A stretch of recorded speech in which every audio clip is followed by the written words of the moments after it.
It's a beautiful morning. Welcome to Women's Corner. It's exciting to be here today. My name is Rose Blossom. Today is quite interesting because this is one of the very trending issue. I'm going to put very before the trending because a lot of these things have happened to a lot of our Nigerian men.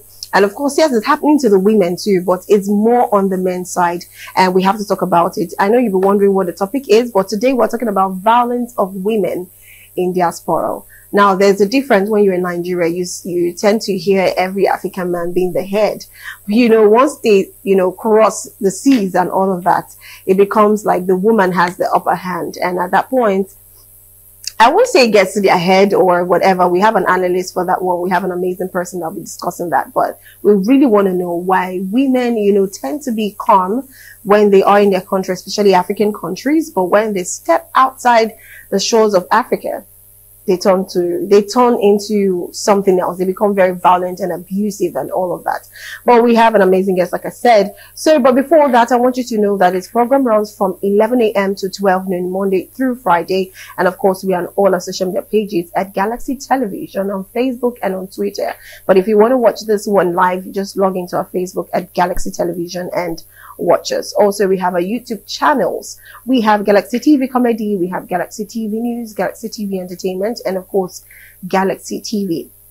We're also in terrestrial, so you can tune in to the channel. So before I go into what we have for today, let's go for a short break. And right after the short break, I'll introduce my guest.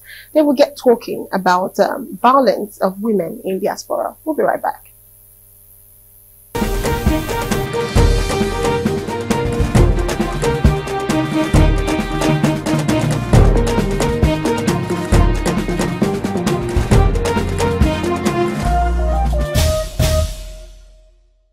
Welcome back. Oh yes, we have Amos Alegbetemi-Tokwe. She's an entrepreneur. She's the CEO of Thames Pride Concept. She's a woman advocate, empowerment advocate. She's also a data analyst, and she is a business administrator. Good morning, Temi-Tokwe. Good morning. My name is Temi Tyler. Sorry. Thank you for joining in today. Thank you for having me. Okay, so my first question is, I kind of dabble a little bit into the topic what we're going to be talking about, which is violence of women in the diaspora. I want to just know, would you say the major cause of why most of our African women, travel out of the country and decide to be violent, do you think is because of how much women have been silenced here in Nigeria or in Africa, basically with the African culture of a woman needs to calm, she needs to be the one to maintain the home. A home that is made is just a woman's duty. Behind a successful home, a beautiful home, is a woman, and all of that. So sometimes it's as though a lot of women, how will I say, they cop whatever emotions they have, whatever anger, whatever frustration. They try to manage it without voicing out. Then the moment they go to another country that probably gives them the ability to be able to be outspoken and, fight for their rights, you find out that they begin to do too much. Some even lie just to make sure that the men, let me use the word, they will see the shege that they show them right down in Nigeria. Do you think that is, or there is something else to why a lot of women cause violence out of the country more than in their country?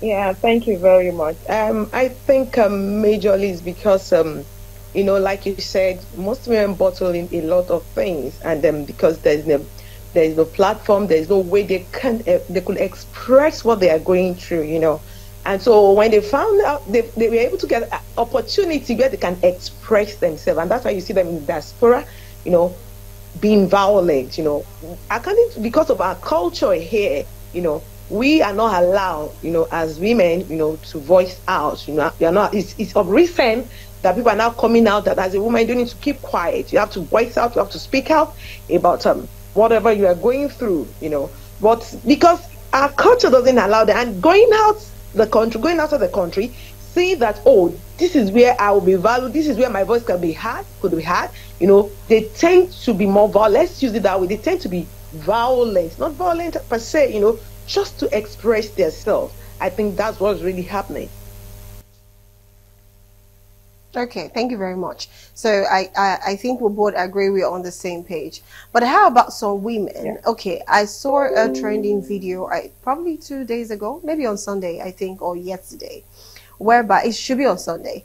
A woman outside the country now. The woman is a stay-home mom. She takes care of the home, the children, do what needs to be done in the house. While the man is a practicing nurse, so he goes to work and he comes back late. Sometimes usually not at home.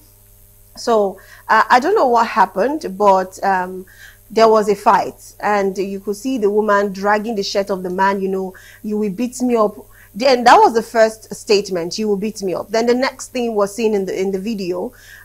He was now literally dragging the man. She was literally dragging the man's shirt and telling her that, okay, this is what you're going to do. You have to beat me because you hit me just now. And if you check the video now, from the investigations the police made, they found out that they were in the clock that was gifted to them by the man's parent.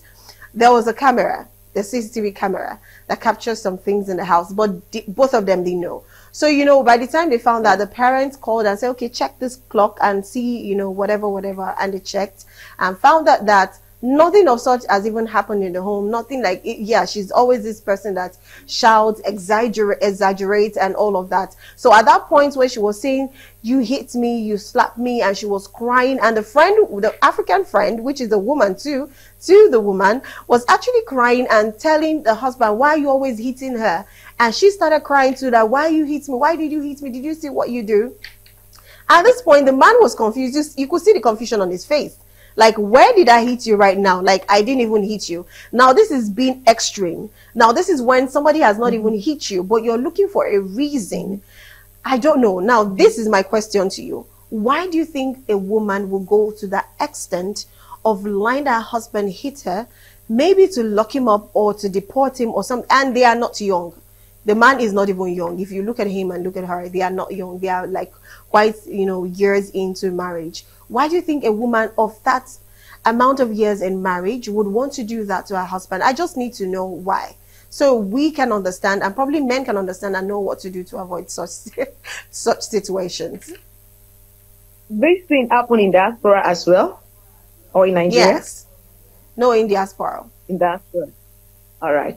Yeah, well, let me say that maybe the woman, before leaving the country or even over there, she might have been asking for some things that he expected the husband to do or to give to her. And the man has not been forthcoming as she expected. And seeing an opportunity, let me just grab this opportunity, to get what I need, what I wanted.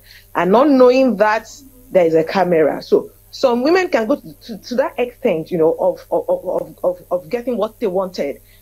I've once heard, though in Nigeria here, I've once heard that about a woman that whenever the husband give her the money to go and pay the children bill, she's the type that likes partying.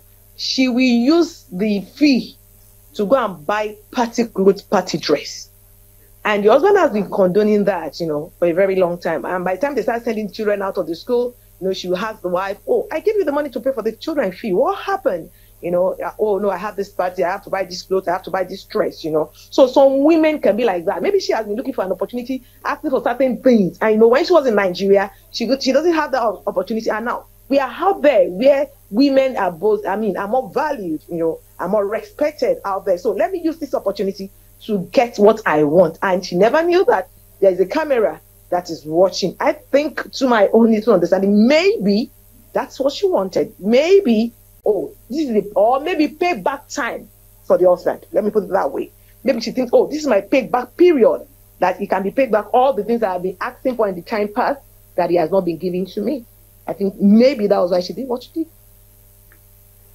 Okay, we what you've just responded now, because of how bad and how much they found out that most of the people that report their husbands to the state police are basically more of Nigerians and African women. In fact, more of Nigerians.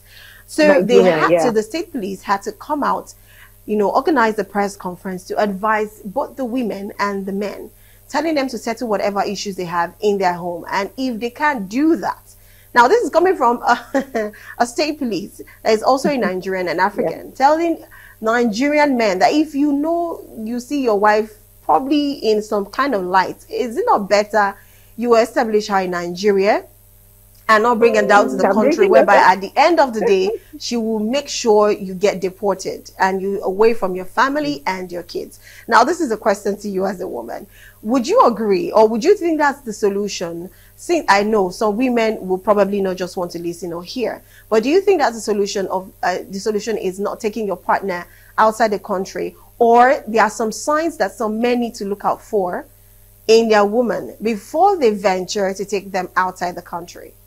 I don't know if you have a better solution to that. Well, before you both decide to go to do that, you must have noticed something in your partner. Both of you are not just married.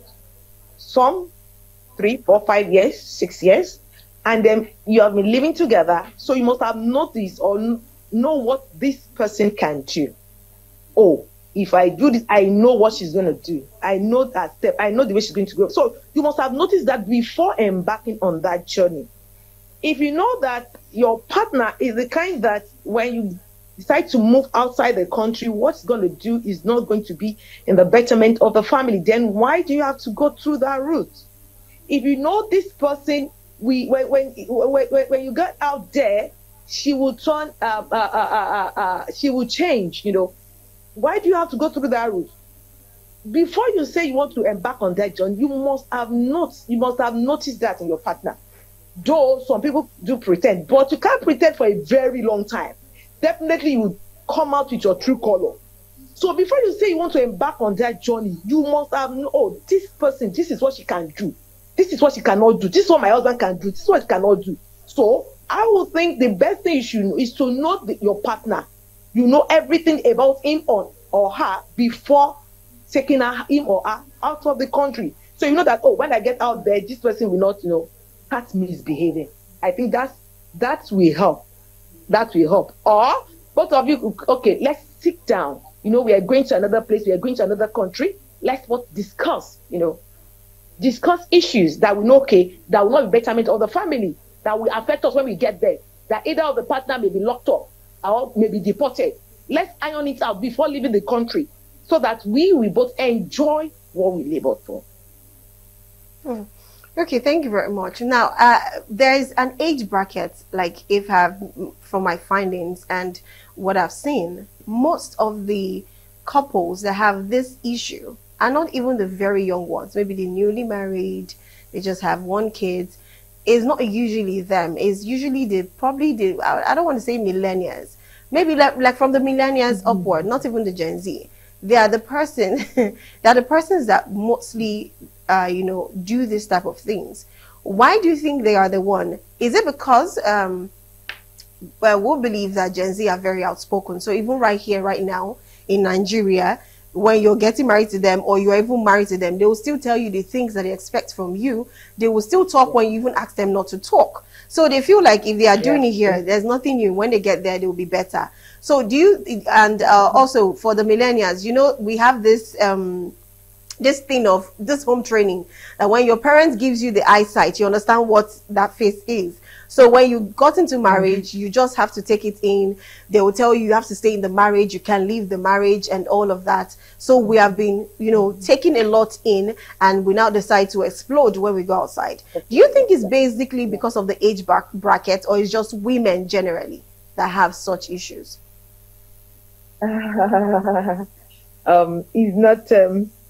It's not women generally. I think what happened, one is that a lot of women, most women, let me say, bottle up a lot of things inside.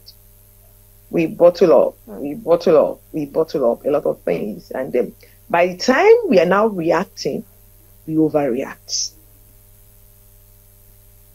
Then another thing is, like you said, most people that this thing happening to are millennials is because, we find out that when we go out there, I think, I may be wrong, I think that women, because of most of what they are doing, they are easily, as in the career, let me put it that way. When men find out that, oh, this woman is, getting upper hand than IQ, and then thinking that, oh, I'm of more, I'm less, I'm not that relevant to her. And then how can a wife, a woman, most African culture think that your wife should be under you, you should have the upper hand. And then finding out that their wife is gaining upper hand, they see it as a threat to them.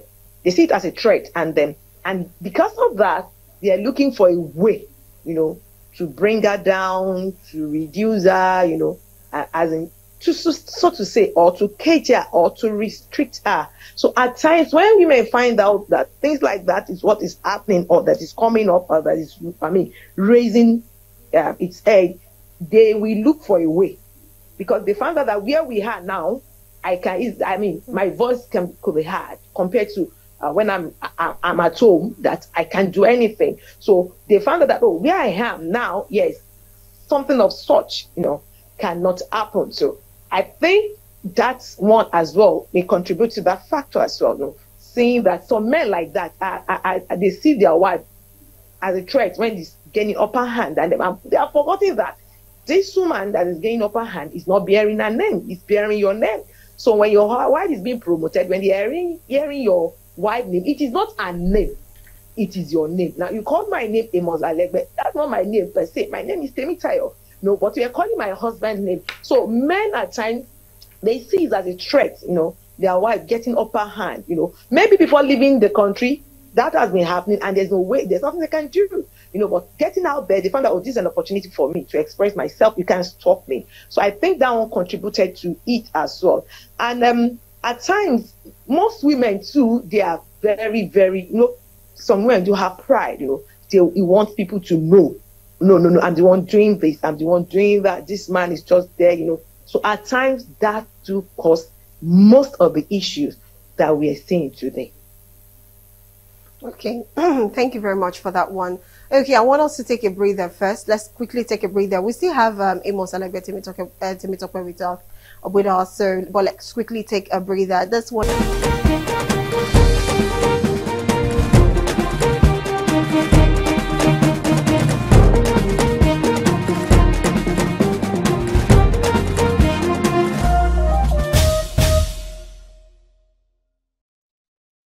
All right, welcome back. It's still Women's Corner. If you're just joining us, we're talking about violence of women in diaspora, and we have Alegbe Temitope in the house discussing the way forward from all of this and how we can actually save our men and at the same time save our marriage. Also, the kids, the future of the kids depends a lot on what they see their parents do. We still have Temitope. Please, let's have her on the screen. So, Temitope, I want to ask you about the women's voice in Nigeria. Do you think it's high time this inequality we have in Nigeria should stop? And if we have to do that, how do we make sure that women's voices are heard so that when they go outside the country, they don't feel so intoxicated with the power handed to women over there and abuse it by, making sure their man is being locked up or sent back, deported back to Nigeria? All right. Yeah.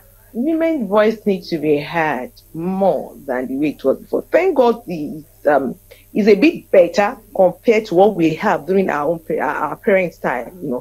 Much better now. But our voice still needs to be heard more. Then about the inequality, women need to be helped. Not that this, the other time we were talking about benevolent sexism. You remember that we talked about things that were introduced to women.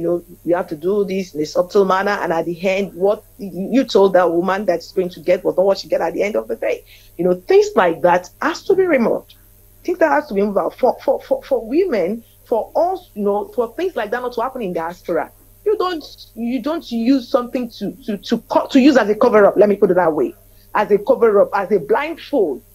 Telling her this is, I'm giving you this, you are getting this, and on the other way around, it's something else that you're doing. So it will boomerang. There's no way you can do that. It will definitely boomerang, because this is what you tell me, this is what you said you want me to do, and at the other end, at the later end, I'm getting something different. There will be a way I want to express myself. Women, we love talking. We always want to express ourselves. We go out, talk to our friends, people that will counsel us. At times we do get a wrong counsel, getting a wrong counsel in handling the issue. And I think that's part of it as well.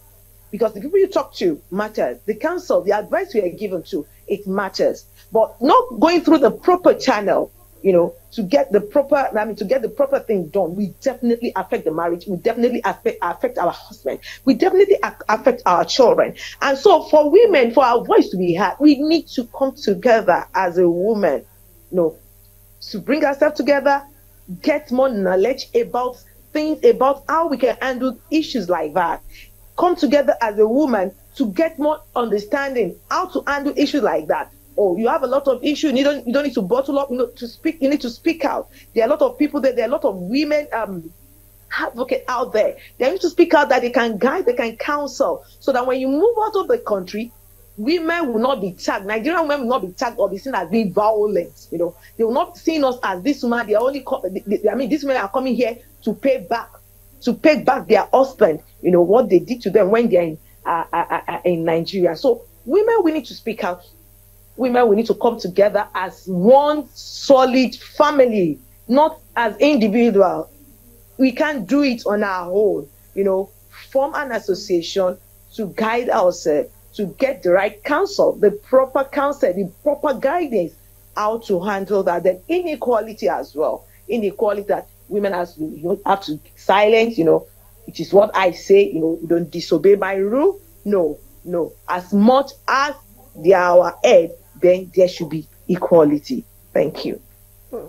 Thank you very much. Okay, the last question I will be asking today is, how do you think family can contribute to this reduction in violence? In fact, that reduction, the eradication of violence in marriage. Here in Nigeria and also in diaspora, what role do you think every family should be able to play? And also, like you said, you spoke a little bit to the men.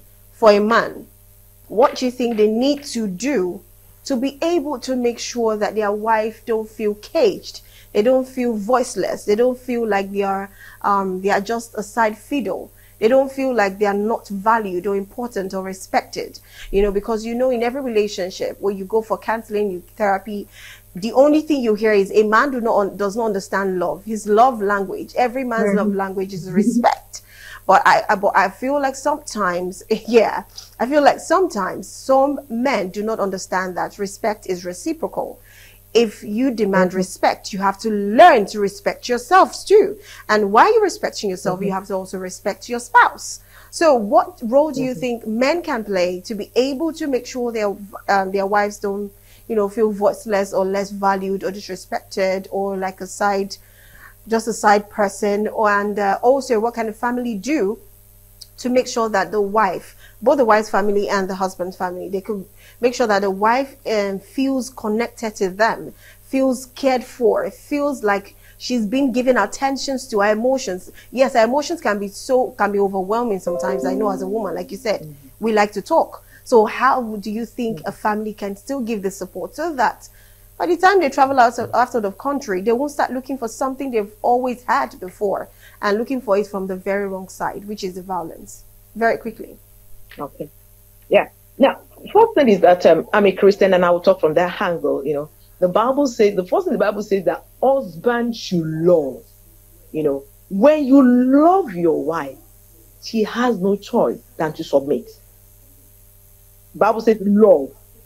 And one thing is that love, the Bible says, love your neighbor as yourself. Now, because the way you love yourself, if you love your wife the same way, things like this will not happen. Because if you love your wife, you don't want to cage her. If you love your wife, you don't want to stop her, from moving forward. If you love you don't want to beat her. So when you love woman, when we are pets, women, the way we are wired, we need love. So when you love her, you pamper her, naturally the woman will submit. And once she submits to you, there will be no need for violence.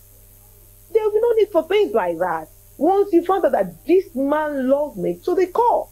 There will be no need for violence in that marriage. And then as per the family, once the family understand that this is because we don't love ourselves, it's because we expose ourselves. That's why we said the wife family or the husband family. But if you say that you can't get in between them, You don't know what, if you go to this person, it is what you hear from A that you hear from B. Then there no need. We don't need any family, because they found that their love operates in the family. And any family where there's love is operating there, it will transfer, it will move to the children. You will see it in the children as well. So when we have, it flows from the head, from the husband loving the wife have no choice than to submit, then the children will be happy. So it flows from the head down from the head. The husband is the head, so it will flow. So he has no choice than to submit. When you find out that your husband loves you, what else do you want? You don't have any choice than to submit to everything he is giving, because he has given you, he has done his own part. Then the family will not be able to interfere, and it will help the children as well. All we need is, when our husband loves us, then most of these things we are talking about will not happen. We will not go to diaspora and start thinking of how I can pay him back, how my husband can be deported, how he can be locked up. No, it will not happen. Okay, thank you very much. I love the response to that. Is in fact, sometimes or most times we don't even need our family to even play a role, because they've already played a role before getting married and all of that. So it's more importantly that men should love their wife, because love is a very big word. It has a lot. It has selflessness, sacrifice, respect. It has a lot. You have to be able to listen. You have to communicate. That's what love is all about. And I believe when a man loves a woman, definitely the woman loves you back. There's going to be the respect. So both of you are respecting yourself, and you won't need any family to come talk to you or telling you, no, you have to manage your home. This is how it is. No, because when you keep telling a woman to keep her emotions bottled up, to keep whatever feelings she have bottled up, and she should just make sure she maintains her home, keep her home. The day she will travel out, you see this violence, you keep her so just make sure that you are always talking to your wife. Make sure you listen. Make sure you have an open mind. That is the most important thing, and that is what Amos Alegbe has been saying all throughout this. And thank you very much. So in as much as some persons say, but I love my wife, I love my husband, I don't think you will love your husband and want him to be deported, or you love your husband and you want to implicate him. Same thing with the husband. If you know your wife has an issue with you, something she's always bottling up, if you love her, you'll be able to talk to her, to be able to let her open up herself to you and tell her what the real deal is. I know we talk a lot, yes, but you still have to allow us to talk, at least to some extent, so that would help. Anyway, I want to appreciate Amos Alegbe Temitokbe. She is an entrepreneur, the CEO of Thames Pride Concept. She's a women empowerment advocate. She's a data analyst and a business administrator. Thank you very much for joining the program today. Thank you for having me so much. Thank you so much. But I hope you enjoyed yourself, and I hope you keep preaching this gospel outside for all women to be able to learn and be better. Yeah, definitely. I will do that. All right, thank you very much. And that's all we'll be taking from Amos Alegbe Temitokbe. Amazing input from her. I'm very sure we've picked one or two things that we can, you might have someone close to you, a neighbor, a friend, or somebody you've heard of that you can communicate with. I think this is the very best way you can actually help to reduce this violence in diaspora. If not, the men are coming out and they are saying they are not taking you guys out of the country again. They are not taking us out of the country. Like, if they have the opportunity to leave, they'd rather keep their wives here, give them a store or whatever, settle them, and they go out there and work and come back once in a while. If you do that, you know what men will do? The ones that cannot hold themselves and cannot control themselves will end up having a wife out there. And I'm sure you don't want your husband to have another. You want him to keep to you, except you have some other plans in mind. But I'm speaking to those who don't have other plans, but to keep a marriage long lasting and make sure they have a happy home, and at the same time be able to make sure their children have the same thing, but they have to set a good example. Anyways, to wrap